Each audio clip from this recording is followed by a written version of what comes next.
Hello, and welcome to the first episode of The Pagan Parlor. Today is Friday, October 29th, 2021, and I am your host, Maximilian Pensword, but you can call me Max. Here in the podcast, we will explore a variety of things related to paganism.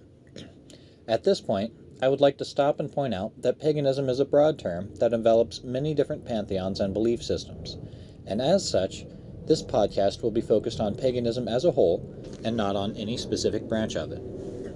Each podcast will contain a short lesson on a stone or metal, a story, myth, or legend, and a segment I like to call Keeping Up with the Christians, which you will hopefully find amusing as well as informative on what the Christians are up to lately. Since we've got a lot to do, we'll jump straight in with a quick ritual.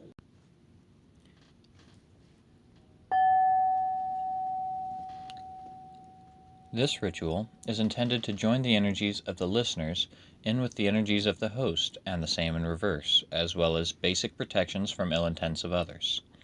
Feel free to join in at home or wherever you find yourself.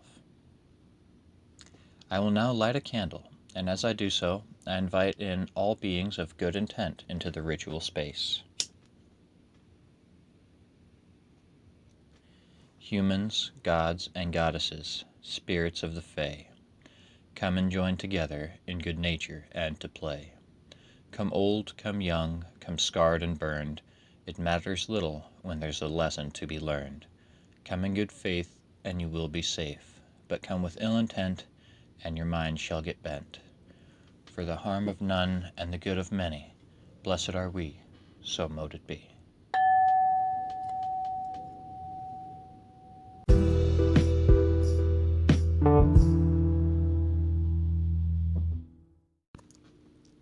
This week's lesson uses information that comes from ChrysiaCreationStudio.com and Wikipedia.org.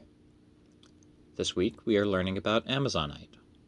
Amazonite, also known as Amazon stone, is a type of feldspar stone which can be anywhere from a mint green to a bluish green. Its quality of bringing financial success causes many gamblers to wear it or carry it on their person. It is also said to promote communication, creativity, and psychic awareness. This stone rates a 6 on the hardness scale and is brittle. The stone can be found in China, Russia, Mongolia, South Africa, and the United States. This stone should not be placed into the mouth, into oils intended for human consumption, or into drinking water due to a small amount of lead contained within the stone, which would then leak out and contaminate the body of the consumer. Don't be a dumbass and get lead poisoning.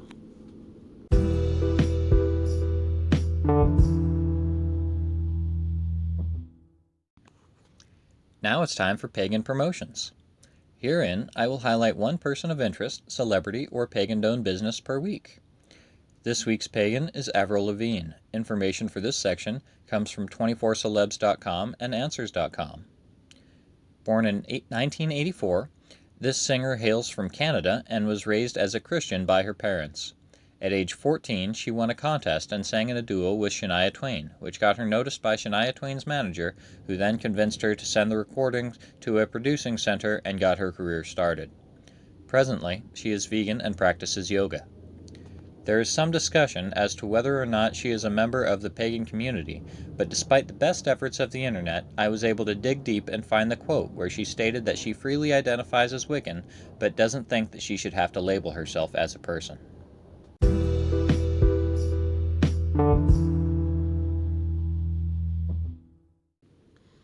This next section is on stories, myths, and legends. In this portion of the podcast, I will retell a legend, myth, or story related to the gods, magic, or anything else that I feel to be paganism related. This week's story comes from the Greek tradition and can be found in its full version at storynori.com. This myth comes from the Trojan War series. Circe, the Beautiful Witch. Odysseus was on his way back home from fighting in a war. He encountered a Cyclops, but lost many of his men to the encounter. After that, Poseidon, the god of the sea, destroyed all of his ships but the one carrying him, due to being angry with Odysseus. Now, as he and what remains of his men continue to sail across the dark sea, they spot an island where they pulled into the harbor for 2 days. The next morning, Odysseus told his men that they should explore the island and see if anyone lived there, and if so, whom. His men were afraid, remembering the Cyclops who had imprisoned them in his cave and eaten them. But nevertheless, Odysseus split his men into two groups, one with him as the leader, and the other led by Lord Eurylochus. After drawing straws to see which group would explore and which would remain behind, Eurylochus departed with half the men. After walking for a few hours, they came to a clearing with a little house surrounded by all manner of wild animals. The wolves, leopards, and lions were all around, and one leopard jumped towards Eurylochus.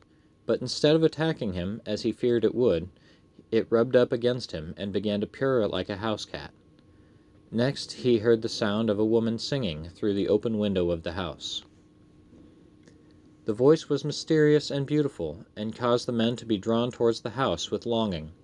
Walking past the tame beasts, they went out inside and found a beautiful woman, both tall and elegant, with black hair tied up in braids.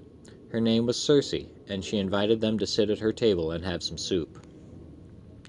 The travel-weary men easily agreed to the offered hospitality, and sat down and drank their soup. If only they had been more cautious, for they didn't realize that the beautiful woman who was before them was a witch, and had dosed their soup with a magic potion. As soon as they finished the soup, she tapped her magic wand against the table and said, "Now, you swine, be off with you. Go to the pigsty where you belong." The astonished men looked up at her, and Eurylochus asked her politely if she had just called them pigs. The witch Circe just laughed and laughed, because his nose was already turning into a pig snout, and at the same time his hands and feet had become hairy trotters. His men had begun to change as well. After the transformation was complete, they obeyed her commands and went off to the pigsty. When some time had passed and his men did not return, Odysseus became worried and went to find them, heading in the direction which he had seen some smoke coming from. As he walked through the woods, he encountered a young man, barely more than a boy, who asked him what he was doing out in the woods. Odysseus replied that he was searching for his missing men, and the young man replied matter-of-factly that the beautiful witch Circe was likely keeping them inside her pigsty. He then explained that although beautiful, she was powerful and often turned men into beasts. He warned Odysseus that if he stepped into her home, he would be transformed as well. Odysseus was outraged and began to decry the poor hospitality of the island. Rather than replying, the young man withdrew a small herb from his bag with a black stem and a white flower on it. He explained that this herb, when eaten, will make a man safe from all magic and potions. He said that this plant was called Molly, and only the gods could harvest it safely. Realizing that this was no normal young man, but instead Hermes, the god's messenger, he quickly ate the entire Molly plant and went on to find his men. Soon after, he came to the house of Circe in the woods, surrounded by beasts and with her singing voice flowing beautifully out the window. Odysseus walked fearlessly past the animals and into the house, where he too was greeted by the beautiful Circe, who offered him some soup, which she added potion to as she had done before. Odysseus drank it down, and she immediately smacked her wand against the table and repeated her words from before, commanding him to the pigsty. Odysseus, rather than turning into a pig, leaped up and drew his sword. Circe fell to the floor terrified and begged for his mercy, claiming that it was just strange talk due to him being alone for so long. After this, she offered him a kiss, which Odysseus did not refuse. Next, she called servant girls and had them draw a bath of perfect temperature for him, and when he bathed, they prepared a meal for him. When they sat at the table, Odysseus had a sad look upon his face, and Circe saw it and asked him why. He responded that he could not eat in good conscience while his men were outside, living in a pigsty. Knowing that there was no longer any use pretending, she went out to the pigsty and rubbed each pig with a magic ointment and waved her hand, after which they all turned back into men, but each was younger and slightly better looking than before. Afterwards, Odysseus went back to his ship and got the rest of his men, and they went together to Circe's house and feasted together. Then they stayed with her for an entire month before Odysseus said to Circe that they needed to leave for home, but did not know where they were or how to get there. She told him that she did not want him to leave, but understood that he must return to his wife Queen Penelope. And so she told him that there was no safe passage towards his home. He must sail through a narrow passage between the rocks of Scylla and the whirlpool of Charybdis. Too far to either side would spell his death. Afterwards, they would come upon the island of the sun, where Apollo kept his herd of sacred cows. Circe warned him to steer clear of the island and not to land there if they valued their lives. Odysseus thanked Circe for her advice and set sail. As they went through the passage, he sailed closer to the rocks of Scylla than to the whirlpool, and as a result, when they passed beneath Scylla, she reached down and snatched up 6 of his men, despite his best efforts to defend against her with a spear. Next they came to the island. The weary men wanted to land. Odysseus warned them that they should sail on, but instead they complained and called him a slave driver, and seeing that they meant to rebel, he allowed them to land despite his misgivings. The island was covered in green grass and fat cattle grazing on it. The men waited, and as soon as Odysseus fell asleep, they killed and roasted 2 of the cattle. The next morning, when the sun gave sight to what had been done, the god Apollo complained to the god Zeus, who decided that it was indeed unjust. And so the next day, when they set sail, the clear, bright sky was suddenly covered in dark clouds, and lightning struck their vessel. The boat was ripped in 2, and all the men fell into the sea. Odysseus clung to the broken mast of the ship, and somehow survived the storm summoned by Zeus to bring the lightning. When the storm passed and the sun shone again, he could see land, and so he used the last of his strength to swim to the shore, collapsed exhausted on the beach. That was the story of when Odysseus met the witch Circe. I hope you enjoyed it.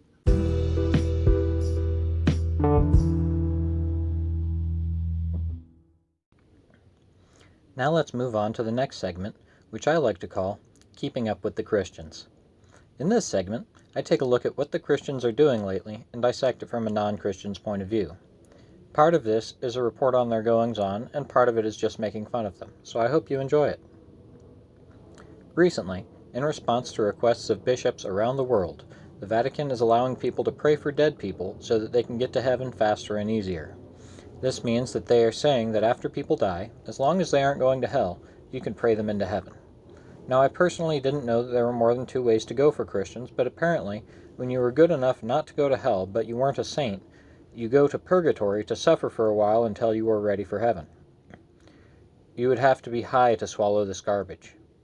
After living your whole life as a slave to the zombie wizard, you win the prize of spending eternity enslaved to the zombie wizard. But if you don't, zombie wizard puts you in a place to get reconditioned through torture until you are ready to be his slave. People actually want this? They've got to be high on something. Father Jim has been smoking too many communion wafers, and Sister Ruth has been drinking too much zombie blood. These people have got to be high. But hey, at least instead of high on drugs, they're high on Jesus. That glassy-eyed stare? Don't worry, that's just the Jesus kicking in. Meanwhile, members of the Westboro Baptist Church posted on their website, godhatesfags.com, that they will be picketing today at the T-Mobile Arena in Kansas City because of the Mexican band Grupo Firme playing there, which contains, quote-unquote, at least one practicing sodomite. They claim that the band is encouraging others to be gay with their propaganda since they are so high on Jesus that they feel the need to cause the disturbance of others' lives. Maybe we should go and picket their church because the gods hate hate groups. I mean, honestly, how do they have so much free time? I can't find the time to go and visit with friends and family, and they choose to spend their time harassing others?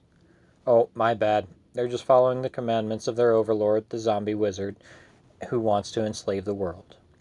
Has anyone considered doing an exorcism on them to get rid of their slave master? Maybe without the Jesus they won't be so hateful. On the other hand, maybe not. People always find a way to justify their hate.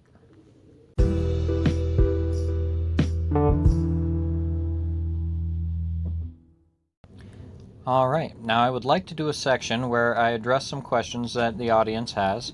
Unfortunately, this is the first episode, and so I haven't had any opportunity to gather any questions to be asked. In the future, If you would like to ask questions, leave a comment or suggestions, or even just send me death threats because you're a Christian and cannot stand to hear me talk smack about your religion, please feel free to send them to me.